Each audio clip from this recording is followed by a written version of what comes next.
In our modern world, we've become accustomed to knowing everything about everyone. Fame is measured in followers, and life stories are told in real time through glowing screens. We know the faces, the names, and the opinions of thousands of people we will never meet. But there exists another world, a world that runs parallel to our own, shrouded in shadow and defined by silence. It's a world inhabited by individuals who actively choose anonymity over recognition, purpose over praise. They are the quiet professionals.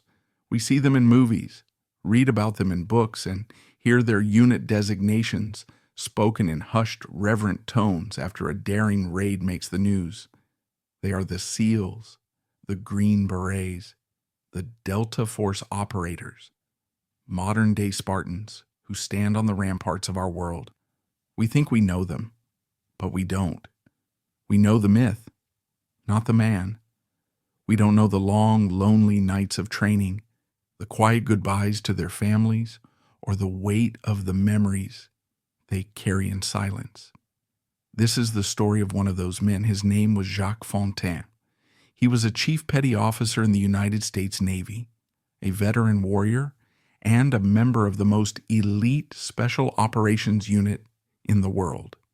His life was a testament to quiet courage. His death, alongside 37 others, would become the single greatest loss in the history of the Navy SEALs, a tragedy that would send a shockwave through the heart of America's clandestine services. This isn't a story about a superhero. It's the story of a man who lived in the shadows. And in understanding his journey, we can begin to understand the true cost of the peace and security we so often take for granted. To understand the world that shaped Jacques Fontan's final years, we have to go back to a clear September morning that changed everything. The fall of the Twin Towers and the attack on the Pentagon didn't just launch a war, it redefined the very nature of warfare for the 21st century. The enemy was no longer a uniformed army on a defined battlefield.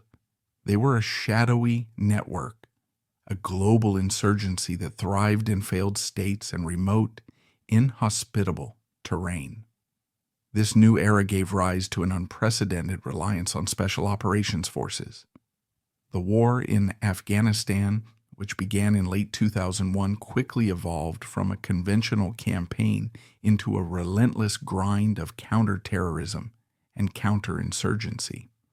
By the summer of 2011, the war had been raging for nearly a decade. A whole generation of young men had come of age knowing nothing but a nation at war. For the elite units, the operational tempo was grueling and relentless. A cycle of intense training, deployment, combat, a brief return home, and then back again. This was the world of Naval Special Warfare Development Group, more famously known by its former name, SEAL Team 6. These were not just SEALs, they were the best of the best, hand-picked from the existing SEAL teams to perform the nation's most sensitive and dangerous missions. Just 3 months before, in May of 2011, this very unit had carried out the raid that killed Osama bin Laden in Abbottabad, Pakistan. The world celebrated. The unit was thrust into a spotlight it never sought, hailed as invincible heroes. But for the men on the ground, the bin Laden raid meant something else. The stakes were now higher than ever.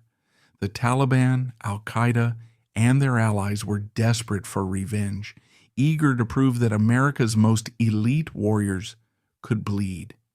This was the tense, violent, and unforgiving landscape where Chief Jacques Fontan prepared for his final mission.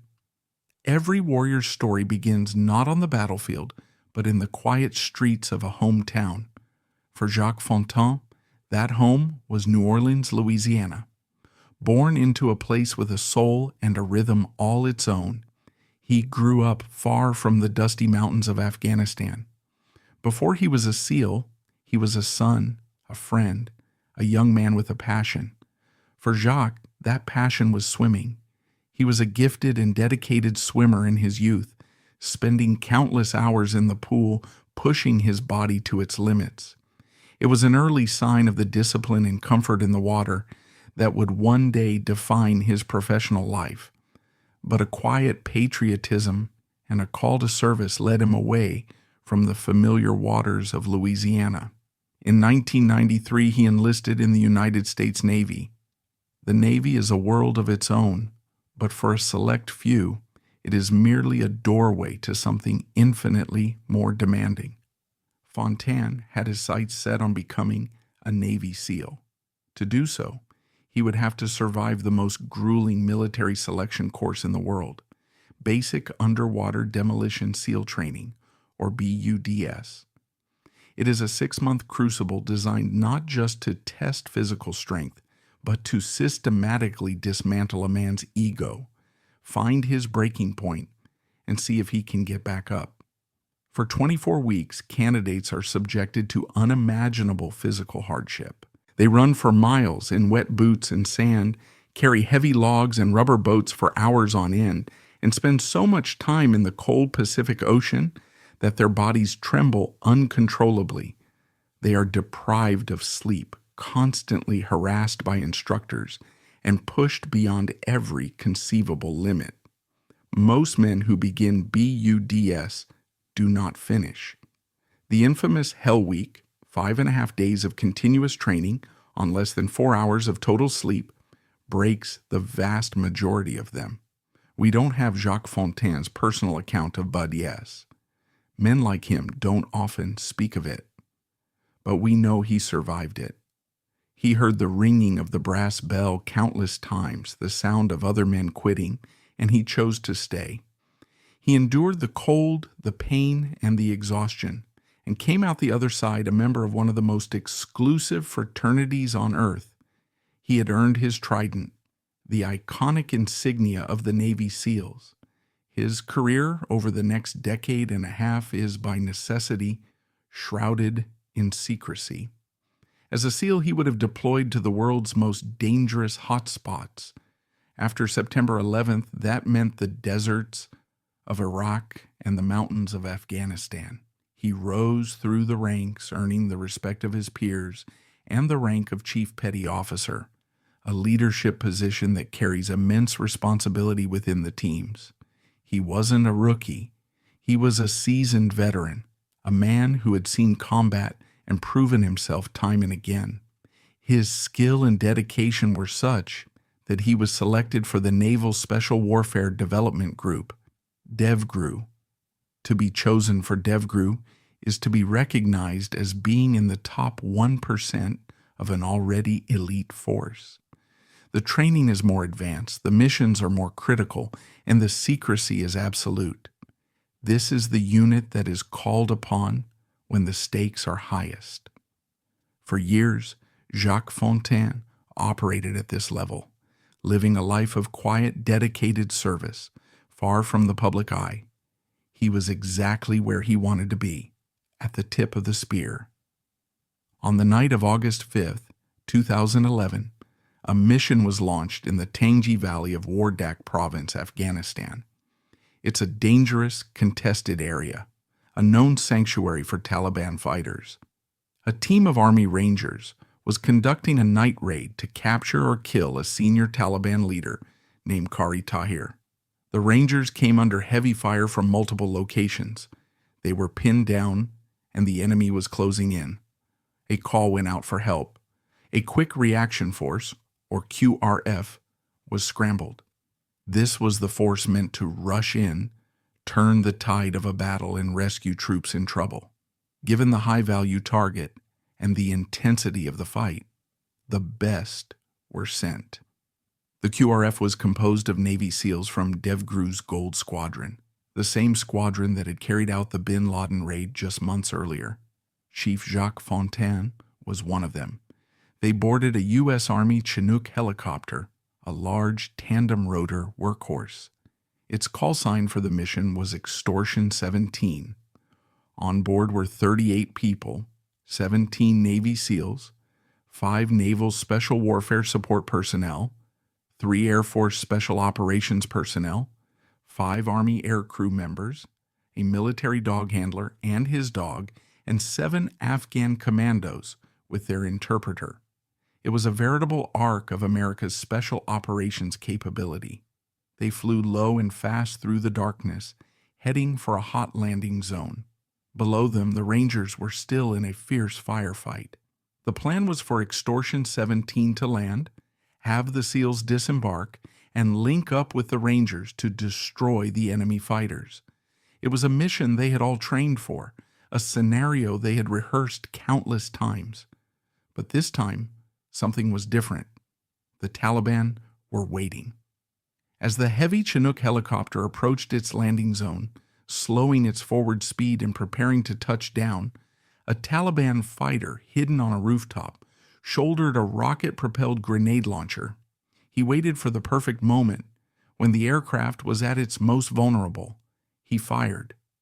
The RPG struck one of the helicopter's rear rotor blades. In an instant, the aircraft went into an uncontrollable spin. Less than 30 seconds later, Extortion 17 slammed into the valley floor and burst into flames. There were no survivors. In an instant, the war came home, not to the nation as a whole, but to a few dozen homes in quiet American neighborhoods. A knock on the door in the middle of the night, a phone call that would change everything. For the Fontaine family, the unimaginable had happened. Their son, their husband, their father was gone. Jacques Fontan was not a statistic. He was a man deeply loved. He was a husband to his wife Carissa and a father to their daughter. In the tight-knit, fiercely private community of naval special warfare families, he was known as a devoted family man. The quiet strength and dedication he brought to his job, he also brought to his home. His parents, in a statement released after his death, painted a simple, powerful portrait of their son. He was a man who loved his God, his country, and his family. He was a loving husband and a wonderful father to his daughter. He was a gentle giant, a person that everyone looked up to. This is the hidden side of the warrior's life. For every operator deployed in harm's way, there is a family at home living in a state of quiet, constant anxiety. They are the ones who endure the long silences, the missed holidays, the gnawing uncertainty. They are the ones who must explain to a child why their father is gone for months at a time. And they are the ones who, when the worst happens, are left to carry the immense burden of that sacrifice for the rest of their lives. The bond between SEALs themselves is legendary. It is a brotherhood forged in the fires of BUDS and solidified in the crucible of combat. They trust each other with their lives, their secrets, and their families. The men aboard Extortion 17 were more than just colleagues. They were brothers. The loss of that single helicopter didn't just take 17 SEALs. It took fathers, sons, husbands, and best friends. It ripped a hole in the fabric of the SEAL community, a wound so deep that it is still felt to this day. They lost some of their most experienced and decorated warriors in a single fiery moment. In the aftermath of such a devastating loss, grief is inevitably followed by questions, and the story of Extortion 17 is fraught with them. For many of the families, and for many in the military community, the official narrative of a tragic but straightforward shootdown has never been enough. A number of painful controversies and debates emerged, fueled by a desire to understand if this tragedy could have been prevented. First, there was the theory of a setup. The Tangi Valley was known as an enemy stronghold. The fact that Taliban fighters were in position, armed with an RPG and seemed to be waiting for the helicopter, led many to believe it was a sophisticated trap. Some have alleged that information about the incoming QRF was leaked to the Taliban, perhaps by insiders within the Afghan forces. The bin Laden raid had put a massive target on the back of SEAL Team 6. and the theory goes that the enemy was deliberately hunting them. Then there was the issue of the aircraft itself. The CH-47 Chinook is a large, relatively slow transport helicopter. Many have questioned why this aircraft was used to insert a Tier 1 QRF into a hot landing zone instead of the more nimble, specialized helicopters typically used by special operations, like the MH-60 Black Hawk or the MH-47, which has advanced countermeasures. The military's explanation was that it was the only aircraft available that could get the entire force there in one lift. But for the families, this was a cold comfort. Compounding this was the fact that the helicopter's black box was reportedly washed away in a flash flood before it could be recovered, leaving crucial flight data unanalyzed.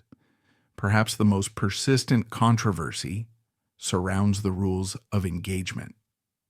Standard procedure in a situation like this would often involve an AC-130 gunship or attack helicopters clearing the landing zone with suppressive fire before the transport helicopter arrives. This is done to eliminate or suppress any enemy fighters lying in wait. In the case of Extortion 17, this pre-assault fire was not authorized. The reasons remain debated but seem to be tied to strict rules designed to prevent civilian casualties.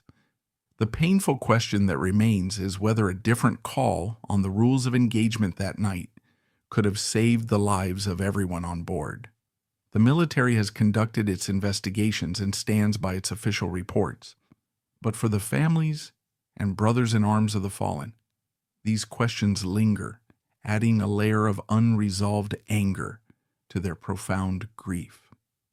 The downing of Extortion 17 was a watershed moment in the War on Terror.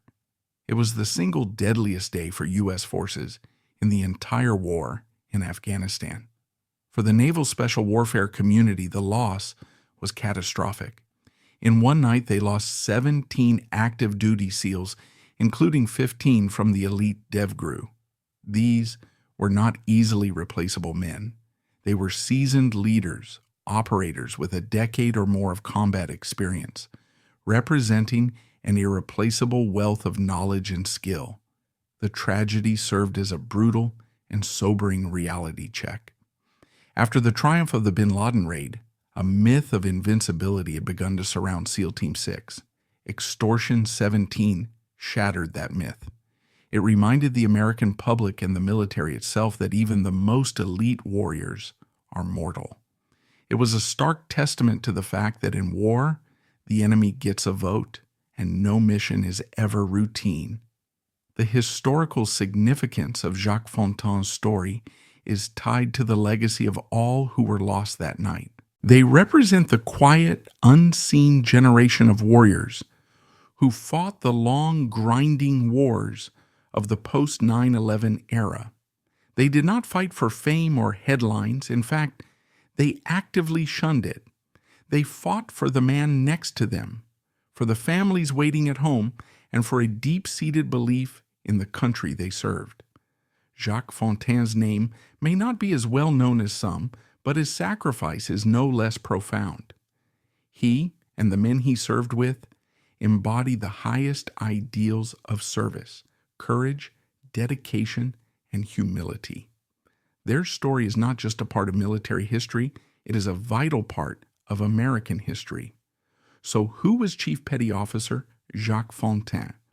He was a swimmer from New Orleans, a husband and a father, a patriot who answered the call to serve.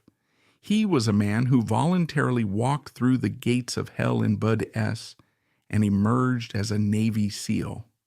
He was an elite operator, one of the few chosen for the nation's most demanding missions.